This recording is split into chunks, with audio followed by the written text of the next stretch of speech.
Bismillahirrahmanirrahim. Assalamualaikum warahmatullahi wabarakatuh. Innal hamdalillah nahmaduhu wa nasta'inu bihi wa nastaghfiruh wa nastahdi. Na'udzu billahi ta'ala min shururi anfusina wa sayyiati a'malina. Man yahdihillahu fala mudilla lahu wa man yudlil fala hadiya lahu. Asyhadu an la ilaha illallah wahdahu la syarika lahu. Asyhadu anna Muhammadan 'abduhu wa rasuluh.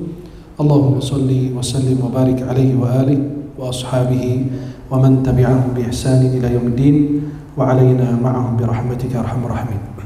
Para jamaah yang dimuliakan Allah, uhibbukum jami'an fillah.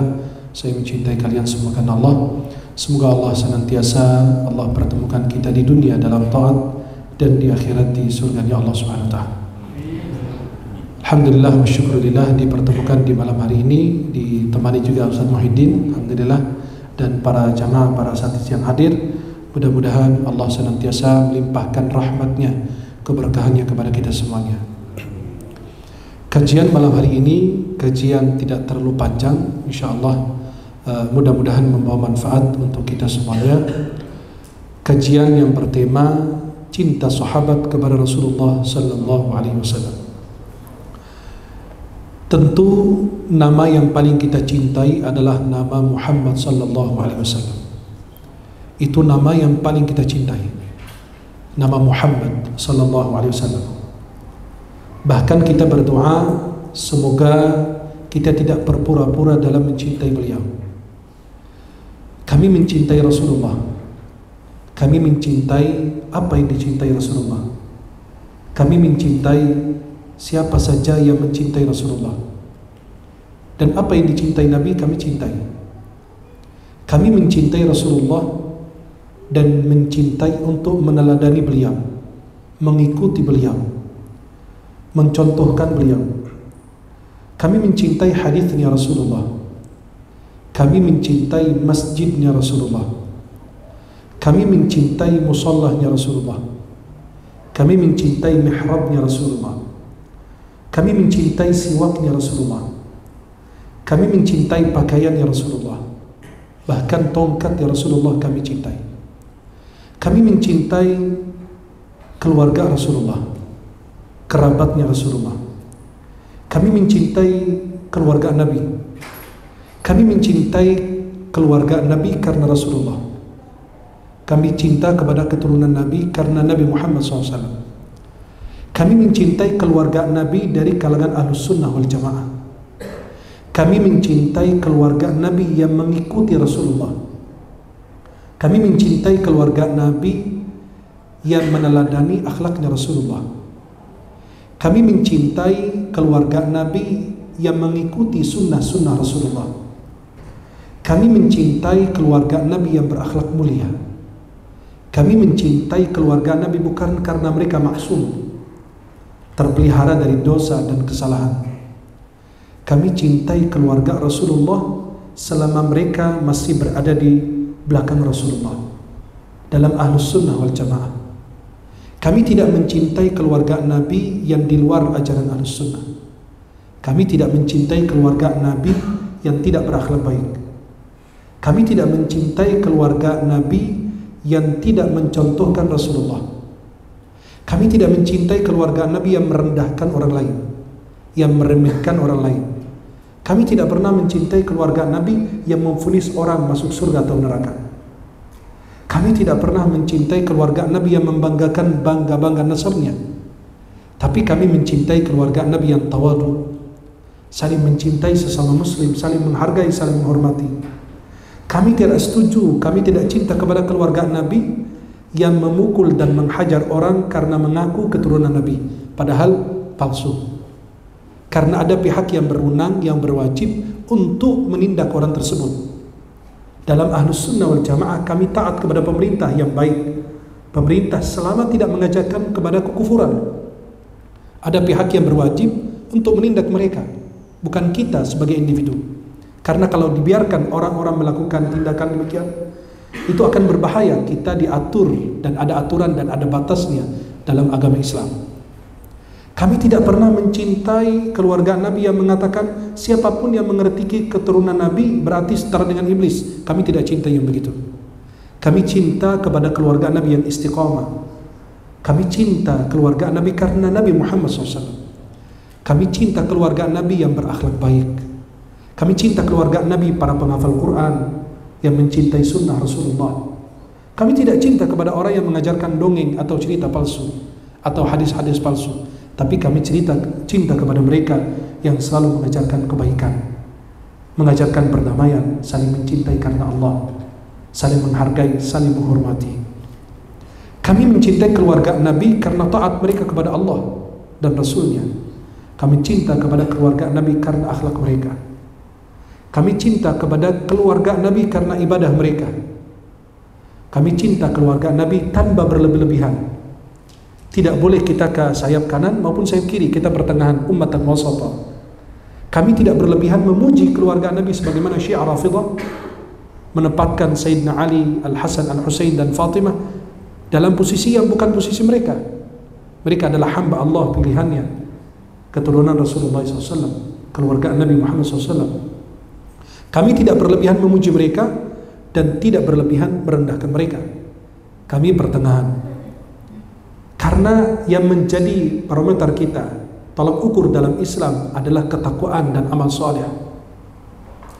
Dari sini kita bisa menyampaikan bahwa bisa jadi orang itu mulia karena bukan keturunan Nabi, dan itu bisa jadi lebih mulia dari keturunan Nabi, dan itu bisa disepakati Ahlus Sunnah semuanya. Bahwasanya apabila hamba tersebut bertakwa, maka dia jadi mulia dibanding keturunan Nabi yang tidak beribadah, tidak mendekat kepada Allah. Seperti siapa? Sepakat Ahlus Sunnah wal Jamaah, tidak diragukan.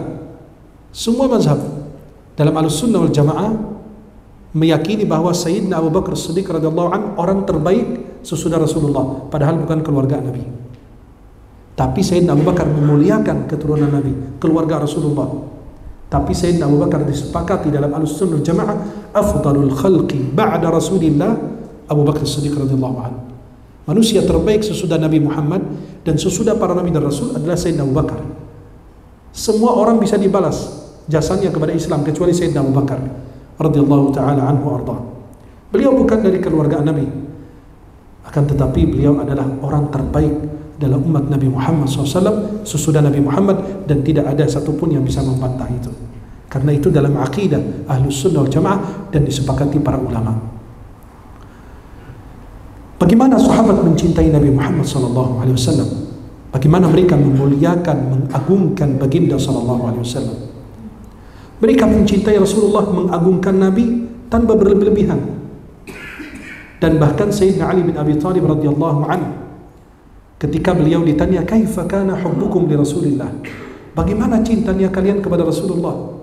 Beliau menjawab dengan jawaban yang sangat luar biasa. Beliau mengatakan, "Kana wallahi ahabba ilayna min amwalina wa auladina wa abaina wa ummahatina wa min al-ma'il baridi 'ala dhama." Allah, jawaban yang sangat indah. Kata beliau ketika ditanya, "Bagaimana cintanya kalian kepada Rasulullah?" Beliau menjawab, "Demi Allah, beliau itu kami cintai lebih daripada harta kami, keturunan kami, orang tua kami, ayah ibu kami. Kami lebih cinta kepada Rasulullah. Wa minal ma'il baridi 'ala dhama." Kami mencintai Rasulullah melebihi daripada air dingin saat dahaga. Coba antum lagi dahaga, lagi haus, butuh air. Betapa nikmatnya antum lagi dahaga atau ketika berbuka puasa meminum air es teh manis gitu loh, atau es kelapa gitu kan. Seharian antum panas puasa, apalagi di Timur Tengah di musim panas, lagi umroh atau lagi apa, tiba-tiba minum gitu air es gitu. Allah, nikmatnya. Kata mereka, kami lebih cinta kepada Rasulullah daripada air dingin itu saat dahaga kita minum. Dan Imam Muslim meriwayatkan hadis dari Nabi SAW. Nabi bersabda, "La yu'minu ahadukum hatta akuna ahabba ilaihi min waladihi wa walidihi wan nasi ajma'in." Tidak sempurna iman seseorang di antara kalian sehingga aku lebih dicintai daripada min waladihi, dari anaknya. Nabi lebih dicintai daripada anak kita. Wa walidihi, dari kedua orang tua kami.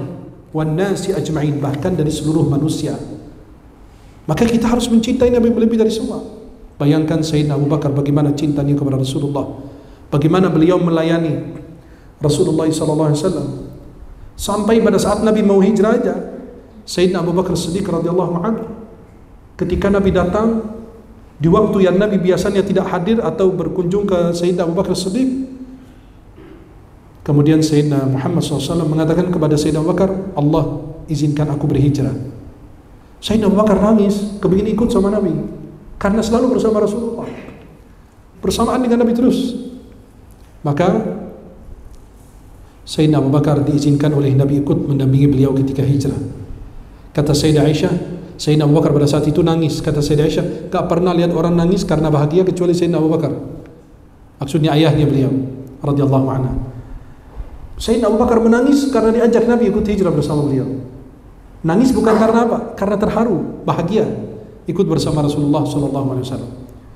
Dan kalau kita perhatikan Urwah ibn Mas'ud al-Thaqafi, sebelum beliau masuk Islam, beliau menceritakan bagaimana sahabat mencintai dan memuliakan Rasulullah ketika beliau itu kembali kepada Quraisy sesudah beliau bertemu dengan Nabi Muhammad SAW, ngobrol masalah terkait dengan Sulhul Hudaybiyah, perdamaian Hudaybiyah.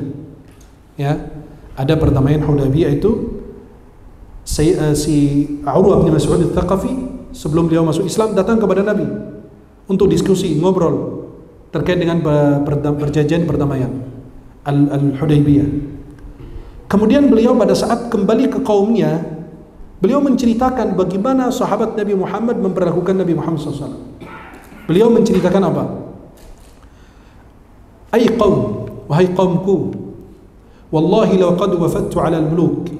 Saya ini sudah berhadapan, sudah menghadap, sudah bertemu, sudah berjumpa dengan banyak raja. Saya bertemu dengan Kaisar dan bertemu dengan Raja Kisra. Saya bertemu dengan Raja Najasyi. Najasyi itu Habasyah. Beliau masuk Islam, tapi beliau tidak sempat bertemu Rasulullah, dan Nabi menolakkan jenazah atau disebut salat gaib. Dan ada masjid di sebelah Masjid Nabawi namanya Masjid Ghamamah, atau disebut masjid yang Nabi SAW pernah laksanakan salat gaib ketika Ashamah, yang kita kenal Najasyi, Raja Habasyah yang melindungi umat Islam ketika mereka hijrah Habasyah pertama dan kedua. Dan beliau melindungi para kaum muslimin di saat itu. Maka kata Urwah bin Mas'ud al-Thaqafi, aku ini berjumpa dengan Kisra, saya berjumpa dengan Kaisar, saya berjumpa dengan An-Najasyi, artinya saya bertemu dengan banyak raja. Wallahi in ra'aitu malikan qattu yu'azzimuhu ashab. Saya enggak pernah lihat seorang raja diagungkan, dimuliakan oleh para pengikutnya atau bawahannya atau rakyatnya. Ma yu'azzimu ashabu Muhammadin Muhammada. Aku ini jumpa dengan banyak raja, gak pernah saya melihat seorang raja diberlakukan sebagaimana sahabat Muhammad memperlakukan Muhammad sallallahu alaihi wasallam. Wallahi in tanakhama nukhama. Nukhama itu dahak. Nabi SAW sebenarnya hal itu tidak disering dilakukan, cuma hanya pada saat itu membuktikan, minta air wudhu di depan Urwah. Dia kasih tahu bagaimana sahabat itu melindungi Nabi, apalagi Islam, apalagi dakwah. Kemudian Nabi meminta air wudhu untuk berwudhu di depan dia, biar dia lihat bagaimana sahabat memuliakan Nabi Muhammad SAW karena membawa risalah. Akhirnya yang terjadi, kata beliau, wallahi in tanakhama nukhamah illa waqa'at fi kaffi rajulin minhum fadallaka biha wajhahu wa jildah. Nabi tidak mengeluarkan dahak dari mulutnya kecuali ada yang berebut ambil dengan tangannya, kemudian digosokkan di wajah dan kulitnya. Dan itu sepakat ulama, semua yang keluar dahaknya Nabi SAW, air liur Nabi itu suci. Bahkan keringatnya Nabi diambil oleh Ummu Sulaim, masukkan di dalam botol parfum, dicampur dengan minyak wangi. Sampai ulama bilang apa? Minyak wangi jadi harum karena keringatnya Rasulullah, bukan karena parfumnya. Luar biasa. Saking mereka begitu mencintai Nabi. Nabi tidur siang hari di rumahnya, kalau tikarnya itu dari kulit, jadi Nabi keringatan itu masih tersimpan di situ, masih ada netes gitu kan. Keringatnya Rasulullah diambil, dimasukkan dalam wadah gitu tempat. Kata Nabi, apa yang kau lakukan? Aku masukkan ini ya Rasulullah biar harum gitu. Nabi kalau lewat satu jalan berjam-jam masih kecium harumnya. Keringat Nabi itu harum, beda dengan keringat kita. Nauzubillah, bisa membunuh dua bangsa jin gitu. Tapi Nabi beda SAW.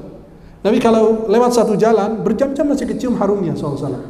Maka Nabi itu senang menggunakan minyak wangi. Kenapa? Biar selalu harum. mengajarkan kebersihan sallallahu alaihi wasallam.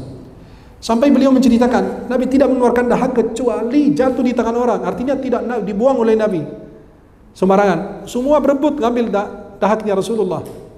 Air liur Rasul diambil. Kemudian mereka gosokkan ke wajah dan kulit mereka. Wa idza amarahum bi amrin wa idza amarahum ibtadaru amrah. Apabila Nabi SAW memerintahkan, mereka berebut siapa yang melaksanakan perintah Rasulullah. Wa idza tawadda'a kadu yaqtatiluna ala wudu'i. Apabila Muhammad SAW ini mau berwudu, mereka berebut siapa yang ngambil bekas wudunya Rasulullah. Wa idza takallama khafadu aswatahum. Apabila Nabi SAW berbicara, mereka merendahkan suaranya karena mereka takut. Allah berfirman dalam Al-Quran, la tarfa'u aswatakum fawqa sawtin nabi. Jangan melebihkan, meninggikan suara kalian melebihi dari suara Nabi. Maka itu ditulis di atas makam Rasulullah. Tapi sayang sekali pada teriak-teriak, manggil-manggil, handphonenya bunyi segala macam. Kata ulama tafsir, ayat ini berlaku di masa hidup Rasulullah dan sesudah wafat Nabi. Artinya bukan ayat mansukh, hanya berlaku di zaman Rasulullah, tidak. Dekat makam Rasulullah aja nggak boleh bersuara dengan nada yang tinggi. Saya selama berada di kota Makkah nggak pernah tidak pernah selama berada di kota Madinah handphone saya bunyi, selalu getar, ngeri gitu. Kenapa? Karena di situ dekat ada makam Rasulullah SAW. Maka Sayyidina Umar bin Khattab pada saat lihat orang lagi teriak-teriak di Masjid Nabawi, kamu bukan orang Madinah ya? Coba kalau kau orang Madinah, saya cambuk langsung. Kenapa? Karena mereka udah tahu adabnya. Sampai-sampai Sayyidina Abu Bakar dan Sayyidina Umar di salah satu sariyah atau ghazwah, peperangan Nabi, Sayyidina Abu Bakar bilang apa? Ya Rasulullah, amir fulan, jadikan fulan sebagai panglima. Terus satu lagi Sayyidina Umar bilang apa? Sayyidina Abu Bakar bilang, ya Rasulullah, angkat fulan sebagai panglima. Kemudian Sayyidina Umar bilang, enggak, ya Rasulullah, jadikan fulan panglima. Itu doang. Cuma hanya itu saja yang mereka sampaikan. Turun ayat, la tarfa'u aswatakum fawqa sawtin nabi. Kalau duduk di hadapan Nabi, jangan meninggikan suaramu. Akhirnya yang terjadi, kata Sayyidina Abu Bakar dan Sayyidina Umar kalau ngobrol, habis ayat ini turun, kana yastafhimu. Artinya apa? Kayak bilang, kamu ngomong apa? Nggak kedengaran. Saking beliau merendahkan suaranya, mengecilkan suaranya, takut dia kena ayat tersebut. Larangan di dalam ayat tersebut, la tarfa'u aswatakum fawqa sawtin nabi. Maka beliau mengatakan, wa idza takallama khafadu aswatahum. Kalau Nabi bicara, mereka diam mendengarkan. Dan mereka tidak berani bertengkar di hadapan Rasulullah. Dan Nabi kalau berbicara tidak berlebihan. Biasa beliau membicara, memuji Allah terlebih dahulu, mengakhiri pembicaraan dengan memuji Allah. Nabi kalau berbicara singkat padat, namanya jawami'ul kalim, singkat padat. Dan itu kekhususan Nabi Muhammad, Nabi yang lain gak ada. Maka kalau kita lihat wasiat Nabi Isa, Nabi Musa dan lain yang sampai kepada kita dengan riwayat yang kadang-kadang disesuaikan oleh para ulama, kadang-kadang nasihatnya itu panjang. Nabi dahulu, tapi Nabi Muhammad gak usah panjang. Nabi Muhammad apa? Qul amantu billah tsumma istaqim. Itu nasihat Nabi. Katakan aku beriman kemudian istiqamah. Itu aja. Nabi didatangi orang minta nasihat, kata Nabi la taghdab, jangan marah. Itu saja. Nabi SAW apa? Singkat padat, memuji Allah terlebih dahulu sebelum berbicara, mengakhiri dengan memuji Allah. Kemudian Rasulullah SAW, kalau Nabi berbicara mereka diam dan menundukkan kepala seperti ada burung di atas kepala mereka takut terbang. Maka sampai sahabat menggambarkan, kami tidak pernah melihat orang sebelum maupun sesudahnya seperti Rasulullah. Lam ara qablahu wala ba'dahu mithlah. Dalam kitab Asy-Syama'il Al-Muhammadiyah Imam Tirmidzi dijelaskan panjang lebar oleh bagaimana sahabat menceritakan ciri Rasulullah. Nabi SAW kalau berbicara mengulangi pembicaraannya 3 kali. Dan Nabi kalau menunjuk tidak menggunakan telunjuknya atau jempolnya, tapi menggunakan seluruh telapak tangannya. Nabi kalau marah cukup berpaling saja. Akhlak mulia. Ya. Beda dengan kita kalau marah-marah suka ngoceh, kata-kata yang enggak pantas. Enggak, Nabi kalau marah cukup berpaling. Idza aghadiba a'rada wa asyah. Cukup berpaling saja SAW. Nabi SAW kalau jumpa dengan orang, Nabi memulai salam terlebih dahulu. Allah, adab. Itu yang membuat sahabat jatuh cinta sama beliau. Maka di dalam Syama'il Muhammadiyah diceritakan bagaimana sahabat yang menceritakan ciri-ciri Nabi, kata mereka, man ra'ahu badihatan haba. Siapa pertama kali lihat Nabi segan. Wibawanya Rasulullah. Wa man khalatahu ma'rifatan ahabba. Siapa yang dekat dengan Nabi pasti jatuh cinta. Biasa kadang-kadang begitu. Kita ketemu orang dibilang, "Wih, mukanya judes banget." Tapi pada kita kenal, akrab, orangnya enak kok. Ibu bercanda juga. Seperti ada sebagian ustadz gitu loh. Sebagian kiai kan yang disebar luaskan itu video-video lagi marah-marah gitu loh. Tapi pas ketemu kiainya, ustadznya enak juga orangnya. Kok bercanda juga nih kayak kita. Tapi itulah medsos yang kadang-kadang memberikan gambaran tidak baik tentang orang muslim, tentang sebagian ustadz, bagian dai, sebagian ulama. Yang disampaikan itu karena ada bagian yang bermain di situ untuk apa? Mengadu domba antara kita, menjatuhkan umat Islam, ulama-ulama Islam dan lain. Maka itulah para jamaah itu melakukan Allah. Nabi kalau ketemu orang, Nabi mulai salam terlebih dahulu. Kemudian Nabi menjulurkan tangannya, dan Nabi tidak pernah menarik tangannya sebelum orang lain menarik tangannya duluan. Kan kalau kita bersalaman dengan orang, Rasulullah, terus Nabi narik tangannya, oh jangan-jangan Nabi lagi marah, jangan-jangan Nabi lagi ini. Tapi Nabi gak pernah melepaskan tangannya terlebih dahulu. Nabi menunggu orang lain melepas tangannya terlebih dahulu, baru Rasulullah melepas. Sallallahu alaihi wasallam. Dan Nabi SAW kalau duduk di majelis itu matanya memperhatikan dan banyak menundukkan kepala, bentuk tawadu kepada Allah Subhanahu wa taala. Sampai beliau mengatakan, wa idza takallama khafadu aswatahum. Kalau Nabi bicara, mereka diam, menundukkan kepala seperti ada burung mau terbang di atas kepala mereka. Wa ma yuhidduna ilaihi an-nadhara ta'dhiman lah. Ya salam. Mereka tidak bisa memandang Rasulullah begini, mandang Rasulullah dengan mata kepala mereka saking apa? Mengagungkan, memuliakan Rasulullah.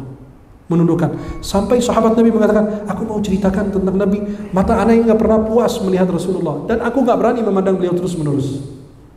Saking gitu di luar biasa Rasulullah Sallallahu Alaihi Wasallam. Coba lihat lagi bagaimana kisahnya Abu Ayyub Al-Ansari dan istrinya menjamu Rasulullah SAW, ya, ketika baginda Sallallahu Alaihi Wasallam datang muhajiran ilal Madinah Munawwarah. Ketika Rasulullah SAW hijrah dari Makkah ke Yathrib yang kita kenal Madinah Al-Munawwarah, karena pada saat Nabi hijrah itu belum ada nama Madinah. Pada saat Nabi hijrah belum ada nama Madinah. Maka kalau istilah tepat secara ilmiah, ya, orang yang bicara ilmu, dia bilang hijrah Rasulullah dari Makkah ke Yathrib, bukan dari Makkah ke Madinah, karena nama Madinah belum muncul.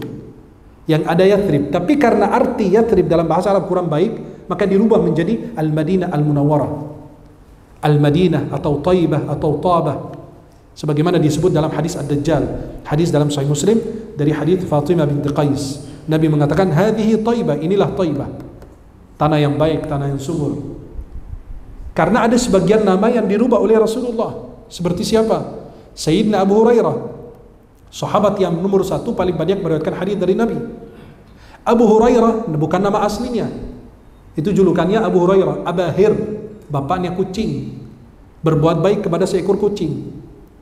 Nama asli beliau ketika masa jahiliyah namanya Abdu Syams, hamba matahari. Karena kita nggak boleh hamba matahari. Abdullah masih wajar, hamba Allah. Tapi kalau hamba matahari ya nggak pantas. Ya mana ada hamba matahari. Maka disebut oleh Nabi, dirubah namanya dari Abdu Syams menjadi Abdullah atau Abdurrahman. Nama Sayyidina Abu Hurairah, nama aslinya, kata ulama diperdebatkan, hampir 20 sekian pendapat tentang nama aslinya Abu Hurairah apa. Yang paling dekat kepada kebenaran, wallahu a'lam, Abdurrahman. Maka nama asli Sayyidina Abu Hurairah namanya Abdurrahman ibn Sakhr Ad-Dusi. Abdurrahman ibn Sakhr Ad-Dusi dari suku bernama Daus. Ya, maka itu dirubah namanya dari hamba matahari menjadi hamba Ar-Rahman Subhanahu wa taala. Maka baginda sallallahu alaihi wasallam hijrah dari Makkah ke Yathrib yang kita kenal Madinah, sebagaimana masyhur dalam kitab-kitab sirah nabawiyah, dan diriwayatkan oleh Imam Muslim dalam sahih beliau dari Aflah Maula Abi Ayyub. Ketika Nabi SAW dijamu oleh Sayyidina Abu Ayyub Al-Ansari radhiyallahu anhu. Halo? Masih hidup? Jadi pada saat Rasulullah hijrah, Nabi dijamu oleh Sayyidina Abu Ayyub Al-Ansari. Coba apa yang terjadi? Nabi SAW mau tinggal di lantai bawah, dan beliau menyuruh Abu Ayyub Al-Ansari bersama istri dan keluarganya di lantai 2. Kenapa? Itu kan lebih mudah, karena kalau ada tamu Nabi nggak usah naik turun mengganggu yang punya rumah. Maka Nabi lebih mudah di lantai bawah. Akhirnya Abu Ayyub Al-Ansari pada saat tinggal di atas, Nabi bilang, enggak, kamu di atas, saya di bawah. Pas beliau loh, kami ini namshi fawqa ra'si Rasulillah, kami ini di atas, di lantai 2, jalan di atas kepala Nabi di bawah, kami jalan di atas gitu loh. Saking mereka mencintai, memuliakan, padahal Nabi baru datang ke kota Yathrib, kota Madinah ini. Padahal Nabi tamu baru di situ, beliau baru hijrah. Yang terjadi, Sayyidina Abu Ayyub Al-Ansari dan istri dan anaknya, mereka itu ngambil posisi di samping, di dalam rumah, di ruangan gitu, mereka diam di situ. Mereka enggak takut jalan berkeliaran, tiba-tiba di bawahnya ada Rasulullah. Mereka merasa jalan di atas kepala Rasulullah. Ajib, saking mereka mencintai Rasulullah dan mengagungkan dan memuliakannya. Kemudian mereka itu ada di pinggir, di salah satu pojok itu ruangan atas, mereka tidur. Kemudian Rasulullah SAW mempersilahkan mereka pindah ke bawah, karena Nabi kasihan sama mereka. Mereka kan gak jalan kan, merasa gak nyaman gitu loh, karena takut Rasulullah ada di bawah mereka. Kemudian Sayyidina Abu Ayyub pada saat diminta oleh Nabi, ayo kamu di atas, kamu di bawah, saya di atas, biar gak terganggu. Kata beliau, tidak, saya gak berani berada di tempat yang di atas, Rasulullah aja di bawah kan gak enak. Kata Nabi SAW, tidak, lebih bagus kamu di bawah, saya di atas. Akhirnya Rasulullah pindah. Kenapa? Biar tidak memberatkan, membebani, mempersulit Abu Ayyub Al-Ansari dan keluarganya untuk bergerak leluasa. Kan susah. Mereka kan takut pas lagi gerak di atas ini, wah jangan-jangan Rasulullah ada di bawahnya gitu. Gak enak. Saking mereka mencintai Rasulullah SAW. Dan diceritakan oleh Al-Barra bin Azib radhiyallahu anhu qala, kharajna ma'a Rasul sallallahu alaihi wasallam wa jalasna hawlahu ka'anna ala ru'usina at-tayr. Kami, kata Al-Barra bin Azib, kami keluar bersama Nabi dan kami duduk di sekitar Nabi, sekeliling Nabi itu. Dan kami ini duduk seperti di atas kepala kami ada burung mau terbang, takut terbang. Luar biasa. Saking mereka itu kalau bersama Nabi gak ada suara. Ya, nggak kita gitu kalau kita kumpul atau apa, atau ada di kajian kadang-kadang berisik sampai yang mau ngaji, yang mau dengar, yang mau catat kan terganggu. Tapi mereka begitu mengagungkan, memuliakan Rasulullah. Ada sebuah hadis yang diriwayatkan oleh Anas bin Malik radhiyallahu an, diriwayatkan oleh Imam Al-Bukhari, tapi bukan dalam kitab Sahih Bukhari, tapi dalam kitab Al-Adabul Mufrad. Al-Adabul Mufrad itu 1 jilid. Isinya juga bukan hanya hadis sahih semua, ada sebagian dhaif dan lain sebagainya. Di dalam kitab Al-Adabul Mufrad yang disahihkan hadisnya oleh para ulama, dalam kitab Al-Adabul Mufrad karangan Imam Bukhari, Anas bin Malik menceritakan apa? Saking sahabat itu adabnya mulia kepada Nabi, inna abwaban Nabi SAW kanat tuqra'u bil adhafir. Pintu-pintu rumah Nabi itu kami ketuk dengan apa? Kuku kita. Saking mereka takut mengganggu Nabi. Sampai diceritakan para salafus salih mengetuk pintu para masyayikh mereka dengan kuku mereka, al-adhafir. Para salaf memuliakan guru-guru mereka, nggak kayak kita dihantam pintu langsung copot, ya, atau pencet belnya sampai belnya bilang auzubillahi min zalik. Itu kadang-kadang orang begitu, ya, pencet belnya kalau nggak mati gitu nggak lepas. Kadang-kadang maaf, adab istizan, adab meminta izin kadang-kadang kurang tepat kita. Kita ketuk pintu orang, kita ada di tengah, di depan berlangsung, jangan. Pada saat kita assalamualaikum, kita di sebelah kanan atau sebelah kiri, ya, samping kanan kiri gitu. Jangan di depan, maaf, tiba-tiba ente nengok ke dalam, lihat orang masih mau pakai jilbab atau apa, kan nggak boleh. Innama ju'ila al-islam min ajli an-nadhar. Meminta izin itu karena apa? Melihat, karena pandangan, kelihatan. Itu kenapa istizan meminta izin? Ya karena ini harus diperhatikan. Ya, maka dulu di waktu saya tinggal di Tebet, pintu rumah kita itu agak pendek. Jadi kalau ada tamu datang, assalamualaikum, sambil nengok ke atas, loh kurang ajar. Ente minta izin buat apaan? Mata ente sudah duluan di dalam rumah. Kan maaf, mungkin ada dalam posisi yang nggak pakai baju santai, atau mohon maaf, lagi istri lagi mau buka, tidak berjilbab dan lain sebagainya. Namanya orang di rumah kan luasa kan? Halo? Ya namanya perempuan kan biasa pakai baju dasar, ya rumah sendiri kan? Tiba-tiba assalamualaikum, nengok ke atas. Saya bilang ya udah kita tinggiin aja pintunya, karena kalau pintunya tinggi dia nggak bisa nengok, nggak bisa lihat. Kan ada lubang buat buka pintunya, itu dia nengok di situ. Assalamualaikum, sama aja gitu loh. Ya, jadi kita tinggiin pintunya, malah di lubang kita bisa buka kuncinya dan lain itu, malah dia ngintip dari situ. La haula wala quwwata. Kenapa? Karena adabnya dia faham. Dan justru adab istizan itu sangat perlu kita diajarkan, diberitahukan kepada anak-anak kita. Maaf, kalau kita manggil assalamualaikum, assalamualaikum, nggak ada yang jawab, pulang. Dan kalau tuan rumah bilang afwan, anda nggak bisa terima tamu sekarang. Wa idza qila lakum irji'u farji'u azka lakum. Kata Allah dalam surat An-Nur. Surat An-Nur itu wajib diajarkan dalam setiap sekolah. Di situ adab masuk ke orang tua ketika berada di kamar tidur dan lain. Itu jelas banget. Suratun anzalnaha wa faradnaha. Itu luar biasa. Surat Al-Hujurat, surat An-Nur itu wajib diajarkan ke pesantren-pesantren, sekolah-sekolah anak-anak kita. Harus. Setiap masjid itu harus ada tafsir-tafsir surat At-Taubah, surat An-Nur dan surat Al-Hujurat. Bagaimana adab seorang muslim. Akhirnya kita kalau minta izin, assalamualaikum salam. Siapa? Saya. Loh, kamu siapa? Sebut nama gitu kan. Saya Fulan Ahmad Al-Misri atau Fulan. Sebutkan namamu. Ya, jangan bilang saya, ana. Kan Nabi SAW pernah ada yang manggil, assalamualaikum. Kata Nabi, waalaikumsalam. Man anta? Siapa? Kata Nabi, man? Siapa? Kata dia, ana. Saya. Kata Nabi, ana. Seolah-olah itu Nabi tidak suka kalimat ana. Kamu siapa gitu? Kamu manusia apa, jin apa-apaan kan? Perjelas namamu, sebut saya Fulan bin Fulan gitu. Ya, dan beri salam kepada orang. Kemudian ada adab-adab yang lain yang perlu diperhatikan. Ketika diizinkan masuk ke dalam rumah, jangan main masuk kamar sendiri gitu loh. Tunggu aja diarahkan kemana, maaf, ruang tamu, tahu di mana? Kan nunggu diarahkan dulu. Tiba-tiba kalau kita izinkan, ayo Pak masuk. Tiba-tiba kita masuk ke kamar tidur untuk ganti sarung atau apa, dia ikut ke dalam, kan repot juga. Ya, maka itu adab yang perlu diperhatikan. Maka saking mereka cinta kepada baginda sallallahu alaihi wasallam, Anas mengatakan, inna abwaban nabi sallallahu alaihi wasallam kanat tuqra'u bil adhafir. Pintu-pintu Nabi itu diketok dengan apa? Kuku sahabat. Kenapa? Mereka takut mengganggu Nabi. Saking mereka tidak mau mengganggu Rasulullah dan menghormati dan memuliakan Nabi. Coba perhatikan lagi hadis dalam Sahih Muslim. Bagaimana cintanya para sahabat kepada Rasulullah.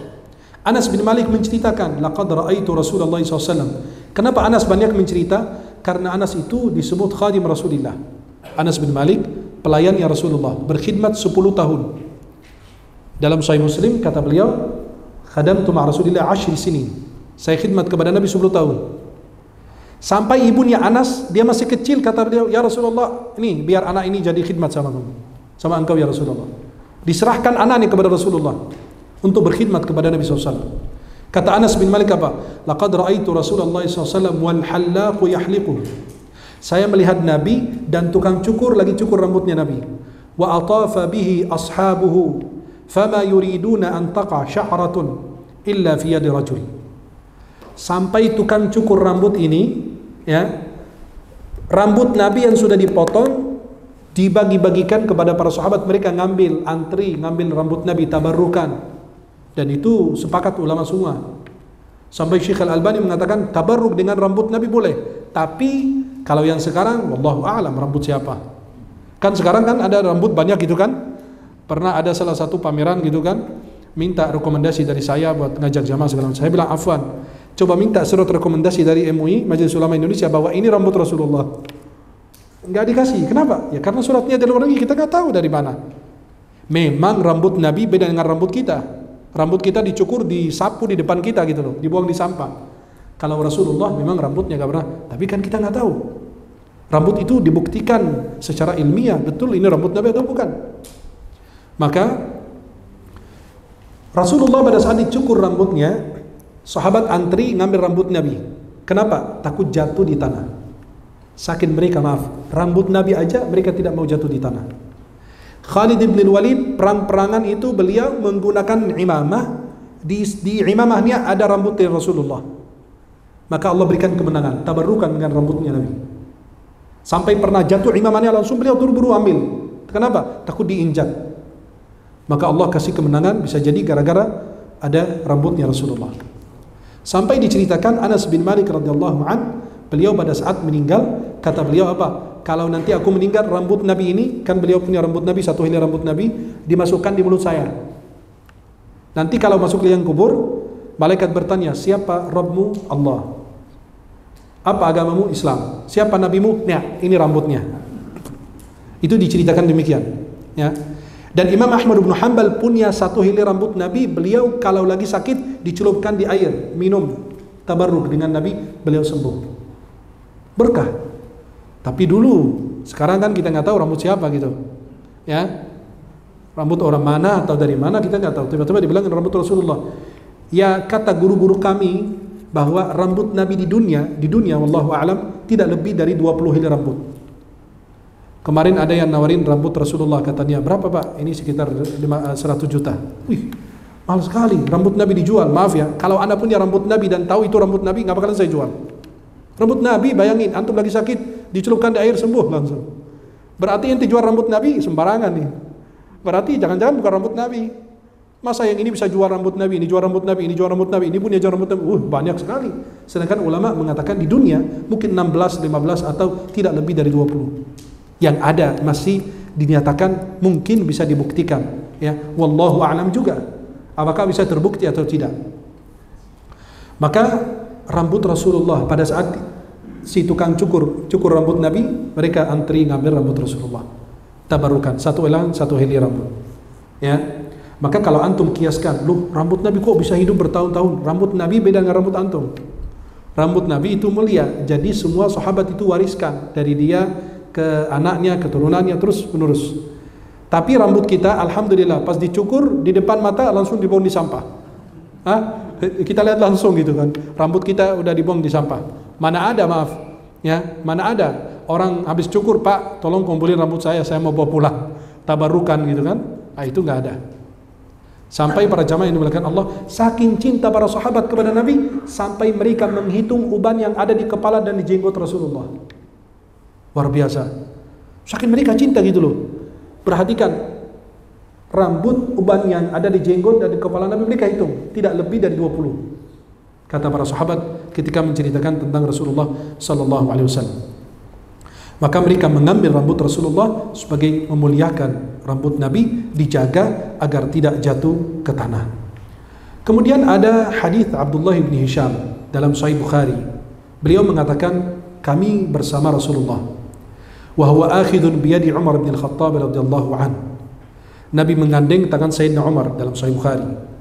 Menggandeng tangan Sayyidina Umar bin Khattab, faqala lahu Umar, ya Rasulullah, wahai Rasulullah, kata Sayyidina Umar, la anta ahabbu ilayya min kulli syai'in illa min nafsi. Engkau aku lebih cintai dari semuanya kecuali dari diriku sendiri. Enggak bisa.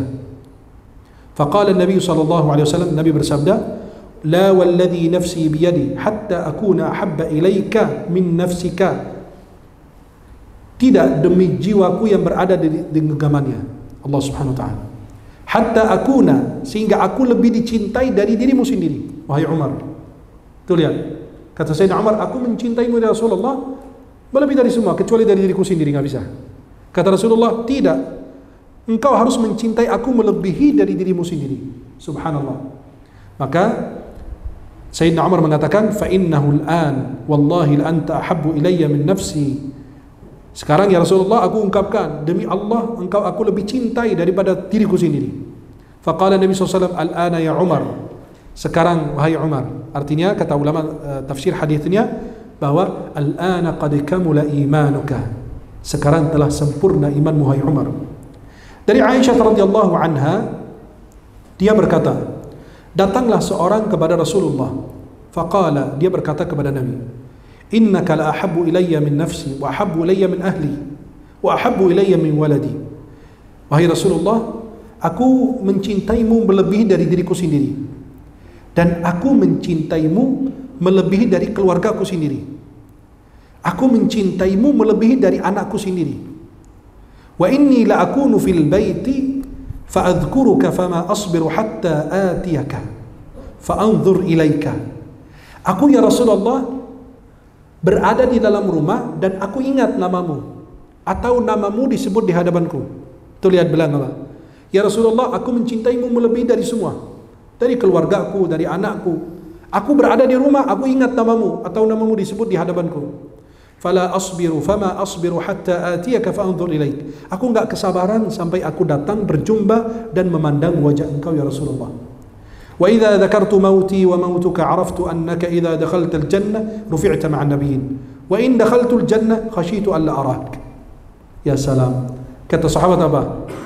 Sahabat nggak mikirin surga, tapi mikirin Nabi ada di surga bersama mereka nggak? Maka seorang ulama ditanya, ya Syekh, sifli al-jannah, ceritakan kepadaku tentang surga. Kata beliau, fil jannah Rasulullah, di surga ada Nabi Muhammad SAW. Dan puncak dari kenikmatan penghuni surga adalah mereka memandang wajahnya Allah Jalla Jalaluhu Subhanahu wa ta'ala. Itu kenikmatan. Maka dalam doa, waruzuqna an-nadhara ila wajhikal karim, ya Allah beri kami kesempatan memandang wajahmu yang mulia Subhanahu wa ta'ala. Maka beliau mengatakan, ya Rasulullah, kalau aku ingat wafatku dan wafatmu, engkau kalau wafat pasti masuk surga, dan surga bersama para nabi, artinya surga yang tinggi, surga Al-Firdaus tertinggi. Dan kalau aku diizinkan masuk surga, khasyitu alla arak, aku takut nggak bisa berjumpa dengan kau lagi. Maka Nabi SAW tidak bisa menjawab sahabat tersebut.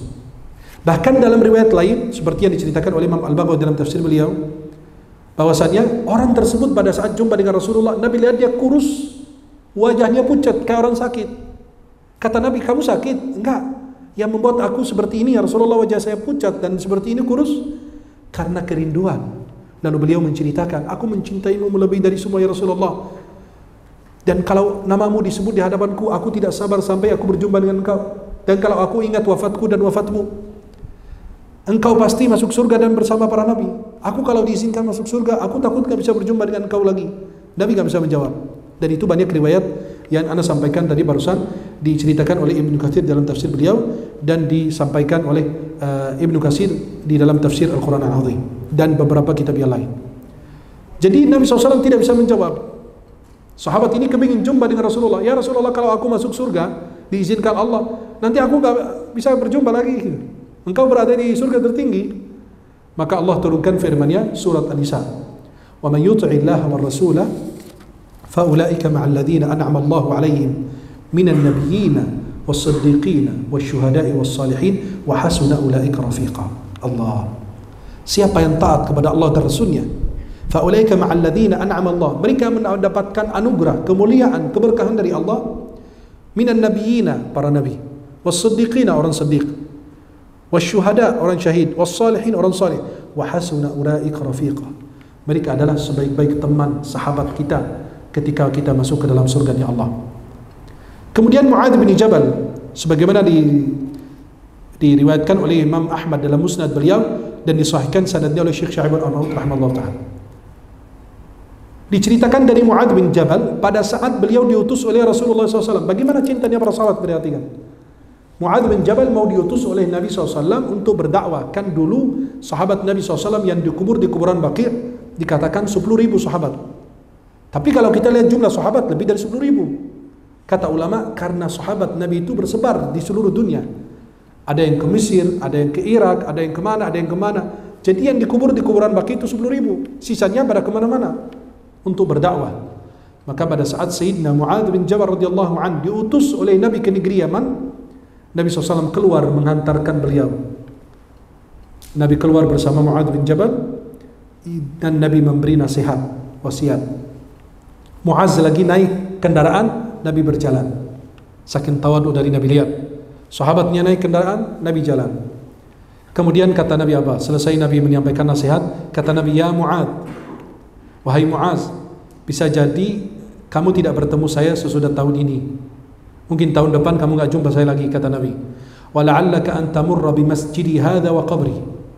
Bisa jadi kamu melewati, nanti kalau tahun depan kamu datang, bisa jadi kamu melewati masjid saya atau kuburan saya. Fabaka Mu'adz jash'an, ya, li firaqi Rasulullah SAW. Dan Sayyidina Mu'adz menangis karena takut kehilangan Rasulullah. Pada saat Nabi mengatakan, bisa jadi tahun ini terakhir, kamu gak bisa jumpa dengan saya lagi. Bisa jadi nanti tahun depan kamu lewati kuburan saya atau masjid saya. Kan Nabi gak tahu di beliau di mana dikubur, sallallahu alaihi wasallam. Ya, maka kalau Nabi SAW tahu di mana dikubur, pasti Nabi sudah sampaikan sahabat, biar tidak terjadi perselisihan. Karena Nabi pada saat wafat, kenapa diundur pemakaman Rasulullah sampai 2 malam?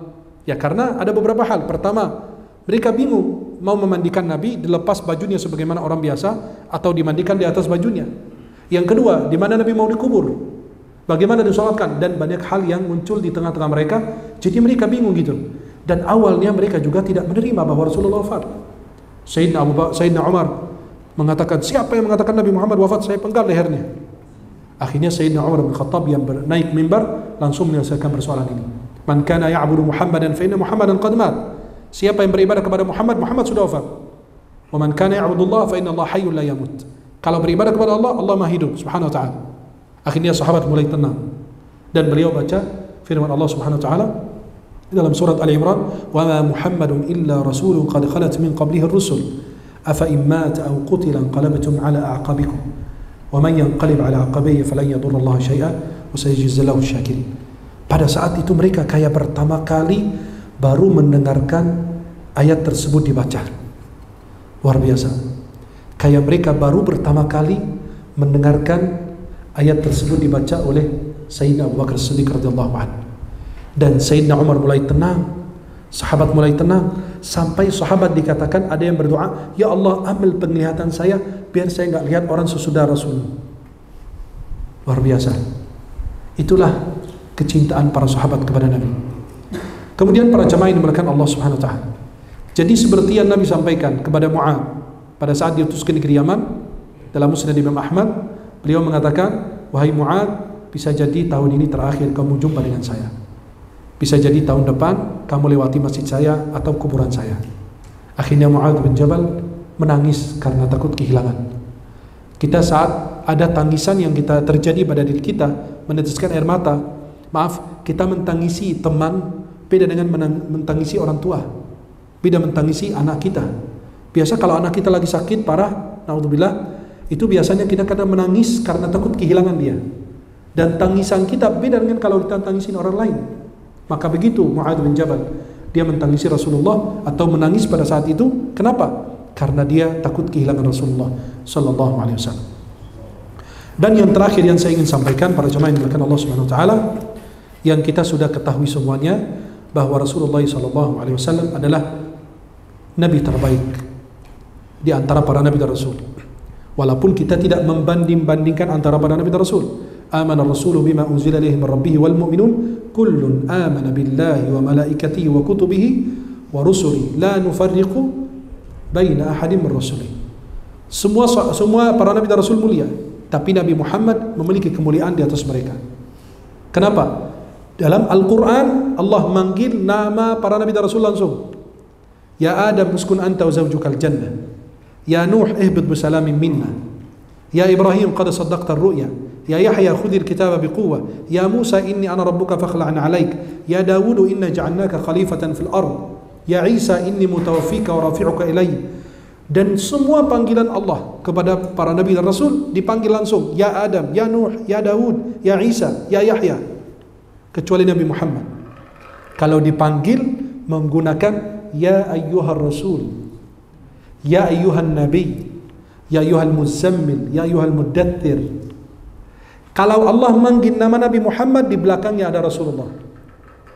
Maka di situ Allah manggil, wa ma Muhammadun illa rasul. Surat Al-Imran. Kemudian Allah manggil lagi di dalam surat Al-Ahzab, ma kana Muhammadun aba ahadin min rijalikum walakin Rasulullah. Dalam akhir surat Al-Fath Allah berfirman, Muhammadun Rasulullah. Dalam Al-Quran Allah bersumpah, wasyamsi was-samai wad-duha wal-laili wal-fajri. Tapi enggak pernah Allah bersumpah dengan umur makhluk kecuali Nabi Muhammad. Dalam surat Al-Hijr ayat 72 Allah berfirman, la'amuruka innahum lafi sakratihim ya'mahun. La'amuruka, demi umurmu wahai Muhammad. Imam Al-Qadhi Iyad dalam kitab namanya Asy-Syifa bi Ta'rif Huquqil Mustafa, beliau mengatakan, ittafaqa ahlu tafsir, sepakat ulama tafsir bahwa Allah bersumpah di dalam ayat ini dengan umur Nabi Muhammad sallallahu alaihi wasallam. Kalau kita cerita kemuliaan Nabi Muhammad enggak cukup 1 jam, 2 jam, bahkan berhari-hari, bertahun-tahun. Mulia sallallahu. Inna a'tainaka al-kautsar. Sesungguhnya kami ini beri nikmat yang banyak. Al-Kautsar itu sungai di surga. Nabi Musa alaihissalam berdoa, Rabbi syrah li sadri wa yassir li. Halo? Nabi Musa berdoa, Rabbi syrah li wa yassir li. Ya Allah, lapangkan dadaku, mudahkan urusanku. Nabi Muhammad belum minta, sudah diberi. Alam nashrah laka sadrak. Bukankah kami telah melapangkan dadamu Muhammad? Dalam surat Taha Halaman berikut yang Rabbi syrah li sadri, Nabi Musa alaihissalam berdoa, wa ajiltu ilaika rabbi litarda. Beliau menyampaikan kepada Allah, aku bersegera memenuhi panggilanmu ya Allah agar engkau ridha. Nabi Muhammad belum minta, sudah diberi. Wala sawfa yu'tika rabbuka fatarda. Allah akan memberimu sampai engkau merasa puas, wahai Muhammad sallallahu alaihi wasallam. Semua manusia pada lari di hari kiamat minta syafaat. Untuk apa? Untuk mereka segera dihisab. Sakit mereka itu lama menunggu dihisab. Mereka lari ke Nabi Adam, Nabi Adam mengarahkan ke Nabi Nuh, Nabi Nuh ke Nabi Ibrahim, Nabi Ibrahim ke Nabi Musa, Nabi Musa ke Nabi Isa. Kata Nabi Isa yang mampu itu Muhammad SAW. Akhirnya mereka mendatangi Rasulullah. Kata Nabi, ana laha, oh ana yang memang ditugaskan. Kemudian Nabi Muhammad sujud di hadapan arasy Allah. Kemudian beliau memuji, yahmadallah bimahamid. Beliau memuji Allah dengan pujian yang tidak pernah beliau sampaikan. Kata Nabi Muhammad, sampai beliau menyampaikan hadis itu, kata Nabi, saya tidak ingat itu apa. Allah bukakan langsung. Sampai Allah katakan kepada Nabi Muhammad, ya Muhammad irfa' ra'sak, angkat kepalamu, ishfa'tu syaffa', minta syafaat aku berikan, wasal tu'ta, minta aku berikan. Kata Nabi Muhammad, saya enggak meminta istriku Khadijah atau Al-Abbas paman saya atau Fatimah putri saya minta kepadamu ya Allah ummati, umatku. Dan dalam hadis yang lain Nabi mengatakan, umat yang paling banyak masuk ke dalam surga adalah umat Nabi Muhammad SAW. Dalam hadis riwayat Tirmidzi dengan sanad hasan, sanad baik, Nabi mengatakan, kalian menyempurna daripada 72 umat atau 70 umat atau 72. Kalian yang paling terbaik di antara mereka. Lihat, umat Nabi Musa alaihissalam kalau mau bertaubat, faqtulu anfusakum. Surat Al-Baqarah. Bunuh diri agar kamu bertaubat. Kalau dalam Islam enggak cukup, enggak bisa kita bunuh diri. Apa itu? Gelar sajadah, ambil wudu, sujud di hadapan Allah, berbisik di bumi, terdengar di langit. Mohon ampun, tuakan persoalanmu, minta maaf kepada Allah. Baca Sayyidul Istighfar, induknya istighfar. Ya, Sayyidul Istighfar dari Shaddad bin Aus radhiyallahu an, hadis yang diriwayatkan oleh Imam Bukhari dan diriwayatkan oleh Imam An-Nasa'i. Imam Bukhari meriwayatkan hadis tersebut dari Shaddad bin Aus, Sayyidul Istighfar, Allahumma anta rabbi la ilaha illa anta khalaqtani wa ana 'abduka wa ana 'ala 'ahdika wa 'adika, dan seterusnya. Maka kita semua yakin bahwa Nabi Muhammad adalah nabi terbaik, yang paling mulia sallallahu alaihi wasallam. Sampai diceritakan dalam kitab, walaupun sebagian masih berselisihkan, Nabi itu kalau berjalan tidak ada bayangannya. Nabi kalau berjalan menurut sebagian ulama bahwa Nabi tidak ada bayangan. Kenapa? Kata At-Tirmidzi Al-Hakim, walaupun masih diperselisihkan riwayat ini bahwa Nabi ada bayangan atau tidak, kata At-Tirmidzi Al-Hakim bahwa hatta la yata' dhillahu kafir. Orang kafir tidak nginjak bayangan Nabi. Nabi bayangannya ada dijaga, apalagi Nabi sallallahu alaihi wasallam. Sallallahu alaihi wasallam. Dan Nabi Muhammad sallallahu alaihi wasallam, Allah bersalawat kepada beliau. Inna Allaha wa malaikatahu yusalluna ala nabi ya ayyuhalladzina amanu sallu alaihi wa sallimu taslima. Dan itu bukan saatnya kita menyampaikan tentang kemuliaan Nabi karena kita semua tahu. Maka kita bukan bangga punya Nabi Muhammad, tapi pertanyaannya, apakah Nabi bangga dengan kita? Tidak. Kalau kita bangga dengan Nabi ya wajar, Rasulullah paling mulia. Pertanyaannya, apakah Nabi bangga dengan kita? Enggak. Kita bukan mengatakan kami umat Nabi Muhammad, tapi Nabi mengaku kita umatnya, bukan. Kan banyak kita mengaku umat Nabi Muhammad kan? Melakukan tindakan kekerasan, melakukan apa segala macam, dibilang umat Nabi Muhammad. Enggak. Nabi Muhammad mengakui dia umatnya, enggak. Nabi Muhammad mencintainya, enggak. Nabi mengatakan dia umatnya apa tidak? Itu yang dipertanyakan. Bukan kami yang mencintai Nabi, tapi pertanyaannya apakah Nabi mencintai kita? Enggak. Apakah Nabi mengakui kita sebagai umatnya apa tidak? Maka Nabi SAW pada saat di akhirat semua lari ke Nabi, sampai mereka mengatakan suhkan, jauh dari saya. Kenapa? Engkau tidak tahu apa yang mereka lakukan sesudah wafatmu ya Rasulullah sallallahu alaihi wasallam. Maka begitu mulia Rasulullah Sayyidul Awwalin wal Akhirin sallallahu alaihi wasallam, dengan kedudukan kecintaan para sahabat kepada baginda sallallahu alaihi wasallam, kami tidak berlebihan memuji Rasulullah. Kami tidak berlebihan dalam mencintai dan mengagungkan Rasulullah. Kami tidak mengangkat beliau melebihi daripada posisi yang sudah diberikan oleh Allah. Halo? Kalau kita baca surat Al-Isra, perhatikan ayat pertama. Subhanalladzi asra bi'abdihi. Kata ulama, Nabi di posisi tertinggi ke Sidratul Muntaha, tapi disebut bi'abdihi. Karena posisi tertinggi seorang hamba, seorang muslim adalah menjadi hamba Allah. Subhanalladzi asra bi'abdihi. Dan ulama katanya, kalau disebut bi'abdihi ruh dan jasad, berarti yang Isra Mi'raj itu bukan dalam mimpi. Kalau mimpi nggak ada yang protes orang kafir, tapi itu terjadi nyata dan dalam keadaan terjaga, dalam keadaan sadar, ya, bukan mimpi. Kalau mimpi siapa yang protes? Tadi malam anak cerita lagi makan malam di Australia, pagi hari saya sarapan di mana gitu, siang hari orang mimpi, nggak ada yang protes. Tapi karena itu terjadi nyata, maka mereka protes. Maka Allah sebut bi'abdihi, dengan hambanya. Kata Imam Ar-Razi, kalau disebut dalam tafsir Kabir Imam Razi, kalau disebut abdihi artinya ruh dan jasad. Dalam surat Al-Kahfi kalau kita lihat ayat pertama, alhamdulillahi alladzi anzala ala abdihi. Allah, abdihi, antum menjadi hamba itu posisi tertinggi, menghambakan diri kepada Allah posisi tertinggi. Tabarakalladzi nazzala al-furqana ala abdihi liyakuna lil alamin nadhir. Surat Al-Furqan, luar biasa. Maka Rasulullah SAW adalah hamba Allah dan pilihannya. Maka Rasulullah SAW hamba Allah dan beliau adalah manusia, tidak mengetahui yang gaib. Ya, alimul ghaib fala yuzhiru ala ghaibihi ahada illa man irtada min rasul. Nabi tidak tahu yang gaib. Nabi nggak tahu. Maaf, kalau Nabi tahu yang gaib, Nabi akan meninggalkan kambing yang sudah dikasih racun oleh wanita Yahudi. Betul? Kan Nabi dihidangkan. Kalau Nabi tahu yang gaib, tidak. Tapi pada saat dikasih tahu wahyu Jibril, Nabi ditinggalkan. Maka Nabi SAW pada saat meninggal beliau, kata beliau, nampaknya aku masih sakit. Kan Nabi mulai sakit kepala, pusing. Maka pas masuk ke rumah, pulang dari Baqi', masuk ke rumah beliau, kamar Sayyidah Aisyah, karena beliau minta izin kepada istri-istri lain untuk berobat di kamar Aisyah. Kata beliau, aku mulai pusing. Kata Aisyah, aku yang pusing ya Rasulullah. Kata Nabi, enggak, aku yang pusing. Ya, biasa gitu kalau istri kita lagi sakit, dia bilang pusing, aku juga sayang ikut pusing gitu kan. Pusing lihat kamu pusing gitu kan. Nah, itu basa-basi gitu loh sama istri ya. Kalau bisa kita basa-basi. Maka Nabi bilang tadi, kalau suami ya keringatnya bau bisa membunuh dua bangsa jin, istri merayu suami, Masya Allah sayang, keringat kamu luar biasa harum. Ya gitu, rayu aja suami, rayu istri itu bagus. Ya, walaupun ada bohong sedikit gitu kan. Ya, untuk apa? Membesarkan hatinya gitu. Masakan dia paling jelek di dunia, bilang aja masakan kamu Masya Allah paling enak di dunia. Gak pernah saya rasain makanan begini, tapi dalam hati gak pernah rasain makanan yang kurang ini gitu ya. Tapi perempuan mau dipuji gitu loh. Maka para jamaah yang dimuliakan Allah, Nabi tidak mengetahui yang gaib. Dan Nabi SAW tidak bisa memberi manfaat untuk dirinya atau menjauhkan mudarat dari dirinya. Sebagaimana firman Allah, "Qul la aqul lakum 'indi khazainullahi wa la a'lamul ghaiba," dan seterusnya. Surat Al-An'am ayat 50. Kemudian, bagaimana kalau kita memuliakan Nabi, mengangkat Nabi, mengagungkan Nabi melebihi daripada posisi sebagai hamba Allah dan Rasulnya, itu kufur. Dan kalau merendahkan Nabi dari posisi yang sudah ditempatkan oleh Allah, maka itu juga kufur. Artinya apa? Kita wasat, pertengahan.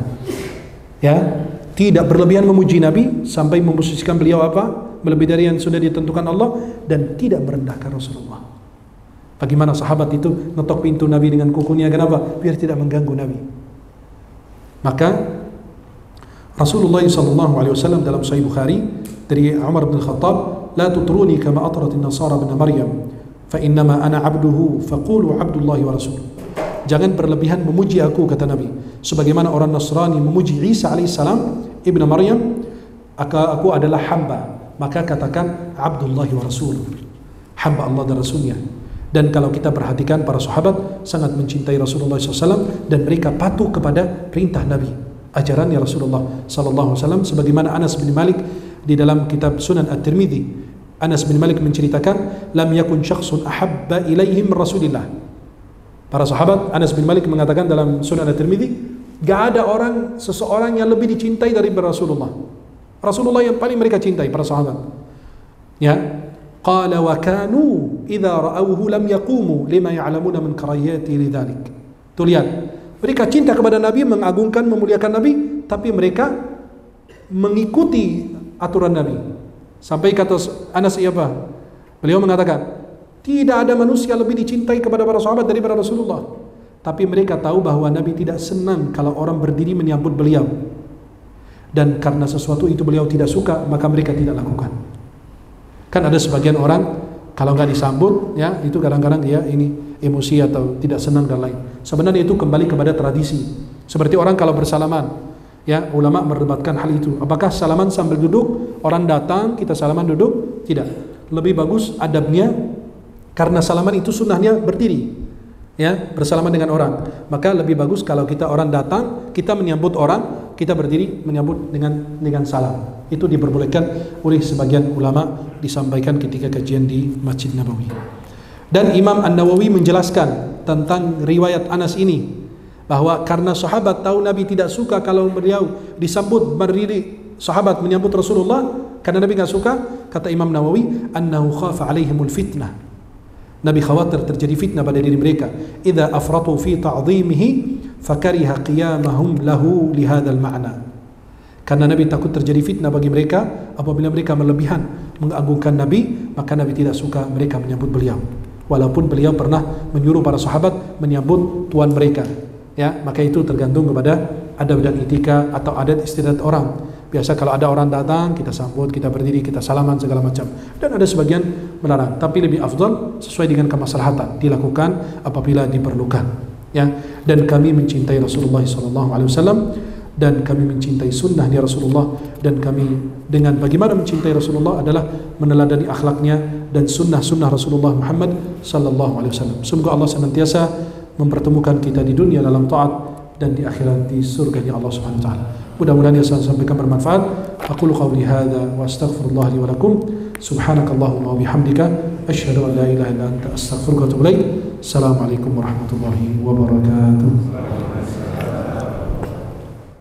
Terima kasih, jazakumullah khairan, sahabat-sahabat semuanya sudah mengikuti channel YouTube saya. Semoga yang kami tayangkan itu bermanfaat.